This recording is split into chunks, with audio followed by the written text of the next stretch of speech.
this part inside, then the steel welding tool is coming. So finally this is a pin, a pin which is entering here, and then the force is rising, and with the force rising and the rotation of the tool, we get temperature, and this temperature finally starts this welding process, and then we go around the contour and do the welding all around this part. And if you look at the weld on the cutout part here, it's beautiful. You can't even tell the difference. There's no discoloration. There's no change in structure. Well, not visually anyway. I don't know what if you put it under a microscope what it would look like, but that is a beautiful looking weld to me.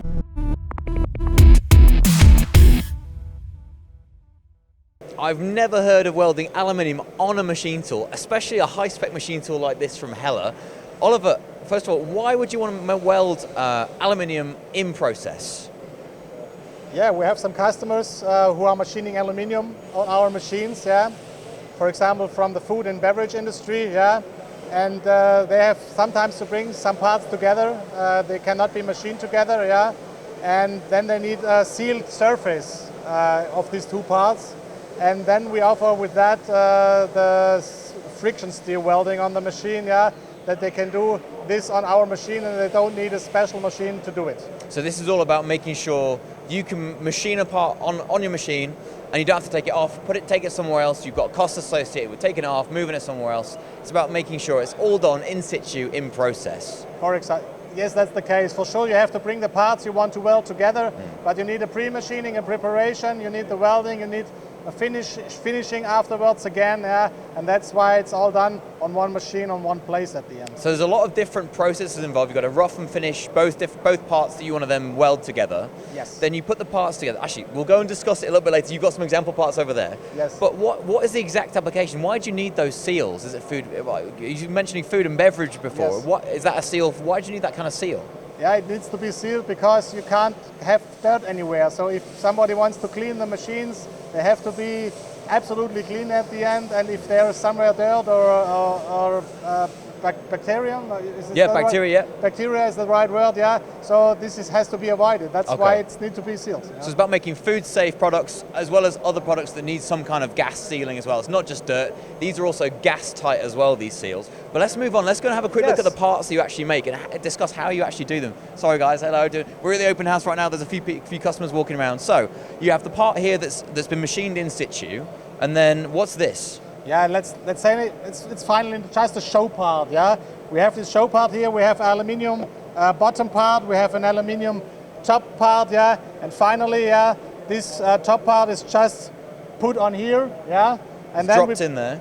It's dropped inside the bottom. There's a tolerance between this part and that part is maybe 20 to 30 microns, It's a tight tolerance in this case, And that helps you achieve that gas-tight seal. Yeah, the gas-tight seal is finally it's done by the welding. It's just that the parts fit together and that the area in between is not too big at the end. So once you've dropped it in, what do you do next? Yeah, if we have this part inside, then the steel welding tool is coming. So finally, this is a pin, a pin which is entering here, and then the force is rising, and with the force rising and the rotation of the tool, we get temperature, and this temperature finally starts this welding process, and then we go around the contour and do the welding all around this part. So you actually have to control the force in the Z-axis of the tool. Exactly. And that's what maintains the temperature to achieve the aluminium weld. Exactly, that's the point. So we developed a cycle, that is also easy again for the customer to make programs, to have this.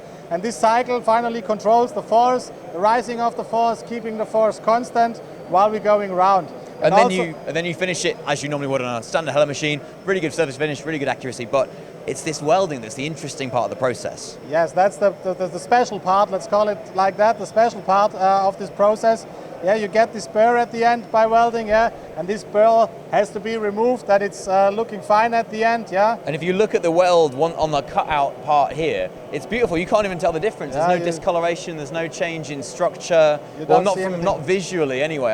I don't know what if you put it under a microscope what it would look like, but that is a beautiful looking weld to me. Not that I know much about welding. Definitely, Now, in the process is what's also important. Our cycle which we develop is also monitoring, let's say this force, there's the position of the axis, that even afterwards the customers can always see what were the parameters on which part. So this is also part of our cycle, of our technology here, that we have a certain process monitoring at the end too. That's what I find amazing as well, because this would probably be possible on a different kind of machine, but it wouldn't be so easy, because the cycles have been developed by you guys. All that technology and expertise and German engineering excellence has been put into developing and making it as easy for the end user to do a complex process like friction steel welding, is what you call it.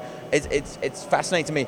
If you're looking at, if you need to, I don't know, create a seal, you're in food and beverage, you need to create a seal in some aluminium parts you've got without taking them off the machine tool, doing it in process, but really easily with a fantastic Siemens control, the fantastic cycles that Hella have produced.